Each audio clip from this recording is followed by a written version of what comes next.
This conference will now be recorded. One question, Iladri. This conference will now be recorded. Yeah, tell me. Yeah, on the weekend, I also went on to my Learning Hub and Mhm. started reading HR 60. But it was just the start. I mean, I couldn't finish it. I just went through 15, 20 slides. Mhm. But I guess we will have session today, Mhm. tomorrow, and on Friday. But Yes. I guess now it's getting interesting and I should Yeah, spare yeah. more time revising and going through Mhm. those details. True. True. The more you revise, the more you will be getting the clarity on the side. Especially for the point-to-point replication, this part B. For part A was much easier. That was more on the admin side, nothing much. Okay. But this part B is a little technical, so we need to go through details so that you can ask me any questions whenever you are going through this topic. If anything is coming to your mind, feel free to message me or make a note of it, and we will discuss that in the next session, upcoming session. So, having said that, let's start today's session. Welcome to session 6 of our EP payroll. Today, I'll be covering some of the another key topics. The last time, whatever we have seen, was more related to the point-to-point replication, and we have just started with the compound employee API. Okay, compound employee API. And also today will be what will be focusing. Today we'll be focusing on the CVL. There is something called this is not an official term. Rather, I remember it like this. We call it code value list. What is the code value list, and what is the relevance of this code value list when it comes to the integration between your EC and EC payroll that we will be seeing. And on the top of that, we'll be seeing how the mapping, for the different mappings we do in the configurations to match that particular code value list. Okay, so today it's a mix of a clinic and lab session, both theory and practical things we'll be covering. And also from an implementation point of view, this is the most crucial activity in your implementation.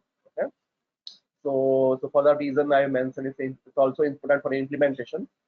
So there are in the implementation guide also you'll be finding the mapping between your different field entity to your, let's start from Employee Central to your SAP ERP HCM system. Okay, so people who are coming from on-premise HCM background, for them it is not a brainer, no brainer. So for them it is very easy to understand. They can relate it to what are the different field entities, whatever in the it was in the right hand side, like an employee group, employee subgroup. They are called as employee class, employee type in your EC. Similarly, we have personal actions, reason for personal actions, what we call in the on-premise old school days.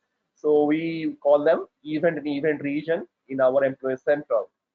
Same goes with your period parameter. It's known as the frequency in your employee central. So this is just a comprehensive list of field and terminology which we must understand and which you must, from a mapping point of view, as well as from an integration consultant point of view, as well as your overall understanding of these two modules, EC and ECP. Okay, so you have to understand each and every, you have to remember each and every terminology, especially those pay component, pay group. Okay, what are the respective terminologies in your EC, is your on-premise HCM. Okay, that this is some complete list. I'll be saying means it's already there in your implementation guide. And some of the few snapshots I have taken it from here. Okay, so this table is very helpful to understand like what are the different terminology, the analogy of each and every terminology in EC and ECP. So this diagram, the next diagram which I'm talking about is already I have explained the process of the replications. Okay, so now I'll be explaining like from the point of view of this terminology. So like we have in EC we have this information. These are reportlets like personal information, employment information, job information, compensation, and corresponding whenever you're doing the point-to-point replication, that you'll be to be going to your EC, and similarly for finance system, you'll be having your pay cost center related data and all. Okay, and once it is done, your confirmation message will be coming into from your employee central payroll to EC. So in the replication monitor, you can see what are the things you can it is successfully done and what are the issues that you can troubleshoot that way. Okay. So this diagram is just a repetition, whatever you have One already. very quick revision. Yeah. Employee data comes with compound employee API, Yes. and cost center comes with SF API, or the confirmation message comes with SF API. Confirmation message, actually there is means it involves API, but it's an overall thing. Okay, but compound employee API is more comprehensive. It is from each and every employee data. It comes from those API. So we can say SF API we use for this payroll, cost center, your confirmation message and all, as well as your payroll results. Even as I was talking about right in the last session, like I had some issues in posting the payroll results to my EC. Okay, so because people are not able to see those mobile pay slips. Okay, so for that reason we have to replicate the payroll results from employee central payroll to EC. So all those results come from the other API like SF API or OData API. Okay, but compound employee API is dedicated for your employee So information. I'm making a note with Yeah, clarity. Just a yeah, second, sure, uh, sure. because Com- Compound once. employee API is dedicated for that, for all of your employee related data, and it will fetch all of your EC data to your EC payroll. And SF API. SF API or OData API. Okay, because mostly SF API is you can't means OData API is mostly used, but it's a combination of both. Okay, sometimes you will be finding those stuff. Okay, What do they do? so they do actually those some OData services, whatever. Okay, so they fetch this cost center or your confirmation message from ECP to your EC. So the services, work services. Okay. So So they I'm are just part. making a note. Just a second. Yeah, yeah, OData brings cost center from ECP to EC. yeah. And what about pay results? It comes via SF API or OData OData API? API only, because mostly these days OData API only we use it for entire this thing. Okay, but again I will to check because it is not very specific. I will check again in the web service documentation, the recent one. Okay, because previously whatever I had seen, those are mostly OData or SF API depending upon the scenario. Okay, Okay, there so is a I'm making a note that huh, Neeraj will we provide will the yeah, latest info. I will also making a note of it. But it is combination of both. One of these actually most frequently is the OData, because most of the services these days are moving to our OData services.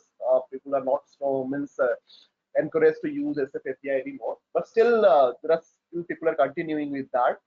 There is no obsolescence of SF API. Rather, it is still used.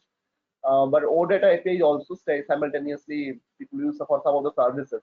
Even I have activated in my last project, in the current project as well, like I have activated these services previously. It was because for this payroll result it was not working. I have activated some of those APIs in the backend in the provisioning. So I'll explain you that as well.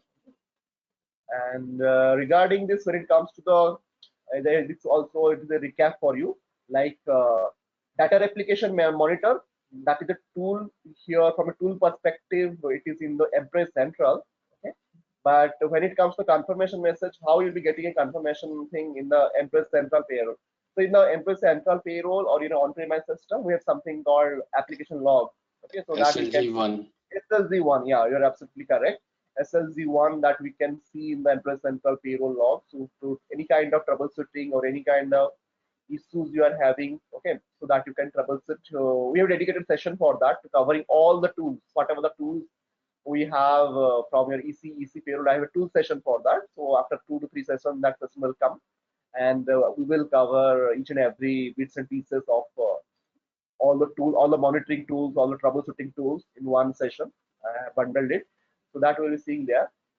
But for the time being, you understand these are two tools. One is the data replication monitor from Employee Central side, Employee Central, which is the entire system of record, and from ECP side, we do have application log. Okay, that's the SLG1 transactions that we'll be seeing. And similarly, the next thing is the next slide is all about next upcoming 2 to 3 slides is all about your info type. So whatever we have seen in the previous slide, this is just an extension to that. Okay. So you will be seeing in EC side, what are the different portlets, and ECP side, what are the different corresponding info types. Okay. So this is just for your information. And whenever you are using the mapping, okay, so you have to ensure these are already in place. Okay. So These are the different information and these are the different target fields. Okay, so in the target fields, when I say target field in the EC payroll, so suppose I'm talking about job information. Okay, so job information is all about in the EC, and the corresponding input type is your input type 1. That is my org assignment. Okay. So what are the different fields in the org assignment? So out of that, all employee central payroll and custom fields, whatever you are having, that can be your target fields in your EC payroll. Okay. So most of these things you will be seeing on the except the last two, that is your basic pay related stuff. In basic pay, you will be having targeted fields. So these are all known fields for us, like your annual salary, that an unsell field, TRFZR, TRFS. So that different payroll input type 8 related fields. Okay. So what are the different fields in your EC payroll that will be having corresponding different fields in your EC. Okay, so this is just for your understanding. It will be more clarity, be giving more clarity whenever I'll be showing the system. So same thing I have done it for your other detailed. It's more detailed, like in Employee Central Portlet. Suppose I am talking about contact information. So where exactly you'll be getting in your EC payroll, that is your input type 105. Okay. So it is easy, relatively easy for us because we came from the on-premise background. So people who are coming from your for native to SuccessFactors and they do not have a background of anything, any background of your on-premise, for them this is more relevant. I have to used to explain them by going each and every input type, how the input types looks like. Okay, but for us it is What is relatively. the just silly question? What is the need to have email address in ECP now? Uh, I mean, what's the purpose? Under what circumstances email address can be used out of ECP? In ECP, it is a very valid question, but I have not seen the uses because mostly, if I Because see, now your source of record is EC. yeah, What would yeah, be the usage in ECP? ECP, yeah, but it is an optional thing. So let me check if I what is any relevance. So I'm just making a note of it, but I do not see even I have maintained it in my ECP system, but I don't see anything information. So this is an optional field I can replicate. Okay, but I I've, do not I've, see I've any. seen it. I've seen it being used Hmm, to send out some emails to the hmm, employees from ECP directly for that purpose. But again, that's not a very nice way to send emails from ECP. hmm, It hmm, can be done using EC through a proper workflow, hmm, but people use some custom mechanism to send emails from ECP. But hmm. I have been wondering why would one replicate email to ECP? Because ECP just needs precise information, Hmm. only that information which is required for payroll processing and payroll reporting, right? Nothing else. Exactly, exactly. So this table is not about replication, like it's just for in mapping. Like you can do. There are not mandatory thing like you have to do you must mandatory. So I'll be explaining what are the things you have to do in the EC payroll, like the five those fields, what are the relevant and what are those you must replicate. Other than that, there are more information is better, but still I never use this mostly in the even I didn't find any uses of it. Let me still check it like if anything anywhere it has been used by any user or some is if you are not using it, if there is any impact on that. I never tested that. Okay, so let me note it down and I will be coming back with so these are different list of input types and those corresponding portlets whatever we have. Okay, so with this now we'll be moving to the our core topic, that is our your code value mapping. Uh, Code value mapping. So there are different, basically three varieties. So even if I have shown in this slide five different varieties, mostly there are something called identical mapping. There is something called mapping via SAP table, and there is a node called mapping via customer table, and it can be a combination of two and three. Like it can be mapping via SAP table or identical mapping two and one, otherwise three and one. Identical mapping plus your customer table. So what are those things? I will be explaining in those upcoming slides. Like when I say identical mapping, it is nothing but your compound employee API, which you have already discussed. we call it an identical mapping. Whenever we are valuing, you have a corresponding value in your employee central to employee central payroll. Okay, whenever you are doing the executing that replication or that program, automatically those employee related information, whatever you have in your employee central, it will be replicated in your employee central payroll. Okay, so that is, we call it an identical mapping from an payroll point of view. Is identical mapping, does it mean in simple terms, if you have employee class Hmm. A in EC, you will Hmm. have a employee group A in ECP. There isn't Hmm. any crisscross. You know what I mean? Huh. It's as is mapping. There isn't any change. It's not regarding not exactly like that. You can have different values in on-premise. It's kind of a, you can say one-on-one mapping. You can say the terminology is like derived in that way. You can say one-on-one mapping, but value may or may not be same. Okay, so you can say that.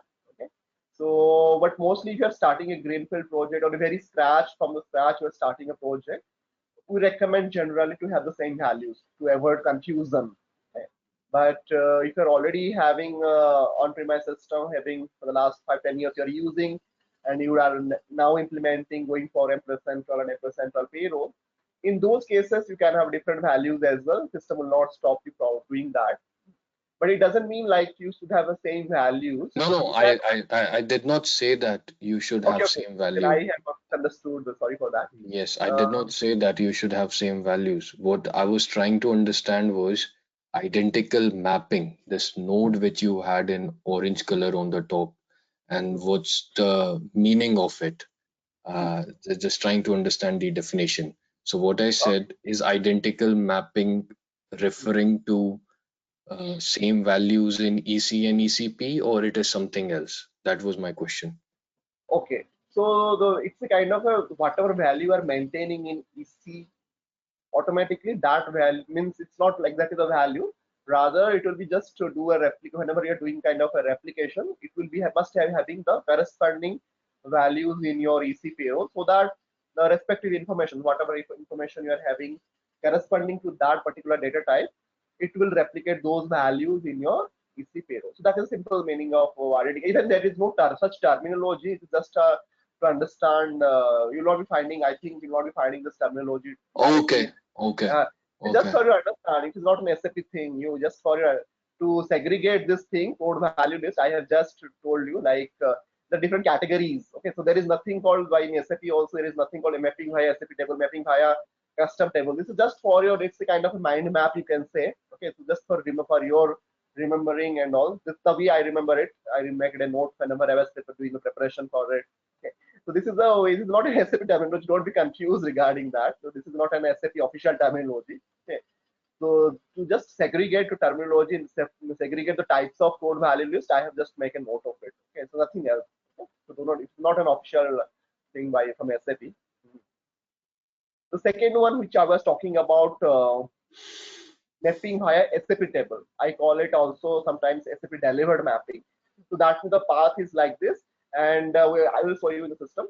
So the easiest way to remember is the table name, the last six letter I can say, CB map S. Okay.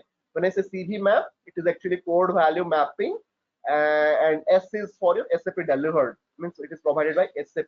Okay. So this is whatever SAP is already given. The examples like goes like this, like all of your academia title, your address type, your bank account type, any kind of thing. So such kind of mapping which is already provided by SAP. So it will be, you can see there is a specific node for it, and that SAP will be telling like it's a code value mapping in the bracket. It will be mentioning SAP. Okay, and the table name is, as I was mentioning, SAP C77 SAPC underscore CV map S. So in this mapping table, all the standard, or whatever standard configuration is already predefined by SAP, okay, that is already there. So if anything is coming in your client scenario, like anything additional thing, still you can add it here. Okay, so that So is, just 1 second. Let me understand this table. So I will so explain that. Yeah, I'll yeah. explain. So mapping is Hmm. from one object to the other. So does it mean we are talking about EC to ECP, mapping one field of EC to other field of ECP. Could you explain with an example? Yes, yes, yes. I'll be coming. I'll just coming to that point only. So if you see in this screenshot, the first column, okay. So first column, it is all about your EC field, data type in Employee Central, academia title, address, category. These are all of your Employee Central field, okay. Column two is for localization purpose. Suppose if it is any country specific, then that ISO code will be put it here, and the respective field will be coming here, okay. And the fourth one you will be finding like employee central code. Okay, what are the corresponding employee central code for those data type in the first column? Suppose I am talking about academic title. Okay, so it can be 0001 to 0006 in my employee central. But when I say ERP code value, your ERP code value is nothing but your employee central payroll related fields, or you can say the on-premise field. Okay, so in the on-premise field, if you go to your input type, specific input types for education, specific input type for addresses, you will be finding these subtypes, or these are different values you'll be getting in your subtype. Like if it is input type 6, your address, then input type your different category you'll be finding like value like 1, 2, 3, such like permanent address, your temporary address, all those address related subtypes you'll be finding. So this is a standard field which SAP already they have done the mapping. Okay, so you do not have to worry about it. Your typical implementation, all these are predefined. If anything is additional we have customized in your on-premise, then still you can add it here. Like suppose I talked about some additional academic title which is not there in the standard. Still, I can add it if it is already really required for me. Okay. So it doesn't say like it is an employee central payroll field or it is an on-premise field.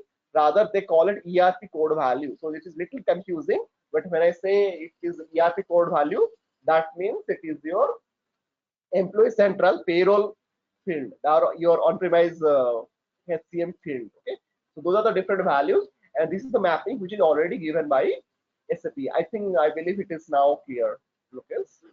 It is. It is. Just one more additional question.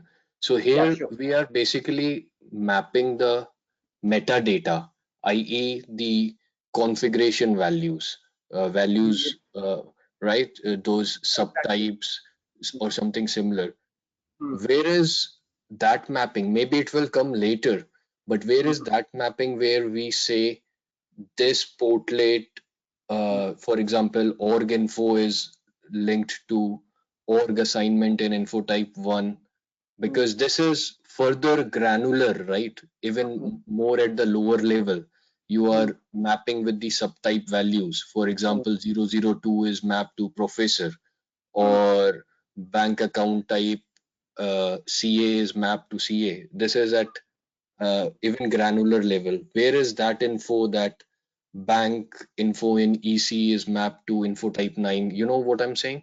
Yeah, yeah, it will come. It will come. Okay, So okay. just No wait a worries. little. I'll not jump. Please go ahead. Little pesos. No, it will come. So it will come today only. So we will cover that. Don't worry. Okay. So as you are correct, as you are talking about whenever you're saying the metadata kind of thing, similar only the structure mapping, kind of structural mapping. Okay, you can say. And in officially we call it code value mapping in the SAP EC payroll terminology. We call it code value mapping. Okay, and all the standard. If you see, there are around approximately 2000 plus field mappings already has been placed. So this is regarding your code value mapping, and there is something called customer mapping as well, mapping via customer table, and SAP also provided different table name for that. Okay, CB map C. Okay, CB map C.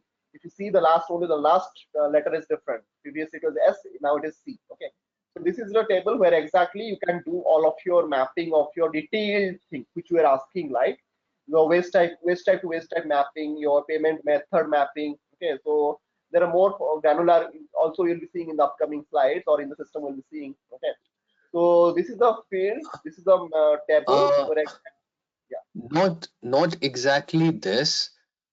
What Hmm. let's clarify it here. This one is again a metadata, Hmm. meaning you are mapping pay component 1000 with the wage type Hmm. 1000, right? That's Yeah. what it is. Yeah. Pay component 2001 with the wage type 2001. Or you could have something else. You can map Yeah. 2001 to 2003 also. No Hmm. harm there. Hmm. Correct? Hmm. You can do that. Hmm. But however, Hmm. where does it doesn't say that Hmm.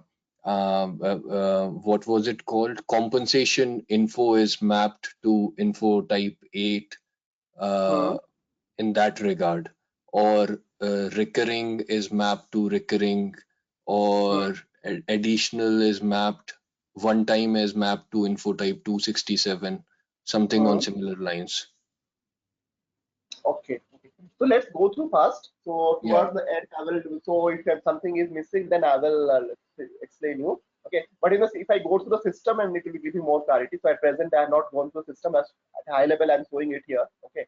Once I go to system, and then we will see and those mapping in the ECP on-premise system. Okay. Then it will Sorry, be more. one more question. I'm just stuck here. Okay. What's the difference between mapping via customer table versus what we saw in 351? Okay. So generally, SAP recommends not to do any changes in this table. Okay, whatever has been Okay. absorbed when in the code value mapping. Okay. So it will, whenever you are putting any changes, actually system will tell not change in the namespace and all. But you are free to change anything here in this particular table, like T77 SATC underscore CV map C. In this table, you can add as many as values, whatever the corresponding fields for the particular customer. Okay, so you are free to, so that in that way just that's the only difference here. So you can see, like it says code value mapping for the customer. Is there any customer specific requirement, so you can change, or you can, because these are all base types and all these things very specific for So customer. can I comfortably say data which exists in 351 will not exist in 353? Data which exists in 351, yeah, so it can be mutually exclusive. Okay, so like that whatever the field you are having in your SAP custom code value mapping. Okay, so you should not map it again in your customer table. Should not or Yeah, will not? will What not, I'm yeah. asking, uh, what I'm asking is data which exists in 351 will hmm, not be present in 353. Is that 350, correct? yeah, yeah, yeah. Okay. Sorry for asking these questions, uh, but these are very crucial elements which uh, will help me come back to the subject. You know what I mean? Uh, True, true. uh, so I'm just clarifying that we uh, saw identical mapping, then we saw SAP mapping, then hmm, SAP mapping is more around hmm, standard elements which are not supposed to get changed, then the yeah, custom mapping, customer table. hmm, But you are clarifying with great detail. yeah. I'm understanding now what exists in 351 will Hmm. not exist in 353 and uh, vice versa. Yes, yes. Once you go to the system again, it will give you more clarity for you. Again, these topics will really repeat whenever I'll be talking on the point-to-point replication steps or the checklist which you already prepared. So at that point of time, I will not go detailed again. So I'll tell you we have covered this topic in this. So this is a different checklist. Even in the Learning Hub or here also, I've also prepared a checklist. While doing the point-to-point replication, what are those 20 or 25 or 30 checklists you have to see or make sure it is correctly placed. Okay. So at that time, again, this topic will be coming there. Okay, so why I'm going in detail, because these are the core concept before we jump into that checklist. Okay, because referring checklist is very easy. These are the different checklists you have to follow and all. So these are different crucial topics which people generally ignore it at the initial stage of implementations. If something is missing due to some reason, then you will be finding troubles in your implementation. So for the reason, I just make this chapter different from those checklist items. Okay, so that it will give you more clarity. So the next one is a kind of a combination of your mapping of SAP table and identical mapping, but from the real-time project experience, I'm telling I've never touched that standard SAP table. Okay, so only thing whatever I've done the changes in the customer table. If anything is missing in your SAP table, it is always recommended if you are having the latest patch from a SAP support. Okay, so you will be always having those latest values, so you don't have to worry about it. Otherwise, you have to talk to your basis so that they can update your those specific tables for that from an SAP table point of view. Okay. Otherwise, nothing much. Okay. So these last 2 points is just for your information. Like we can have goal means we'll be having this customer table mapping and identical mapping. Okay. So this is nothing much here. And there is something called data type mapping as well. So this is a comes around different. This is a different path I have shown here, but I'll be showing in the system as well. Okay. Similarly, you are asking like organizational mapping, assignment of key org mapping, like a cost center, company code, PA, PSA. Okay, so where exactly these are mapped. Okay, we will be seeing that. We have different dedicated nodes for this as well. Okay, for cost center mapping, for your specific to your company code mapping. Okay, your personal area, personal sub area mapping. Okay, so these are the different nodes which we have. I'll be showing you shortly. So we have dedicated node for integration setting, which we have last time seen. The first point we have seen, and today we'll be seeing all this mapping field. Okay, like code value mapping, that is date type mapping, your country. There are different specific delivered by SAP. Okay, so this is in a display mode. Okay, so all these things we'll be seeing today. Okay, so this is regarding your PA, PSA mapping those corresponding nodes. Okay, so today now I'll be focusing on all this code value mapping. I'll be showing the system. And tomorrow, what I will do, we'll be switching to our topic called that checklist. The checklist, when I say checklist, from your EC side regarding your once your this core concept has been covered.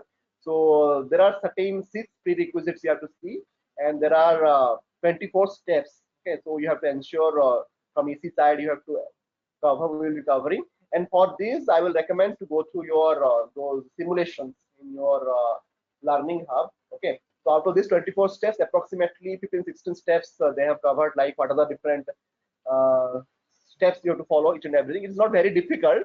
That's minor modification you have to do in your respective 60 steps. or HR 65? HR is 60. 60, right? Okay. 65 is your payroll control center. So Okay. for payroll control center, I don't think there is much simulation, but for HR H60, the simulations are good enough in the learning hub. Okay, so that will be tomorrow. Will be starting. Okay, but for the time being, today we'll be focusing on this code value list because this is most important one for when it comes to point-to-point application. So let me show you a system, and I will. If any question, then I will take it from there.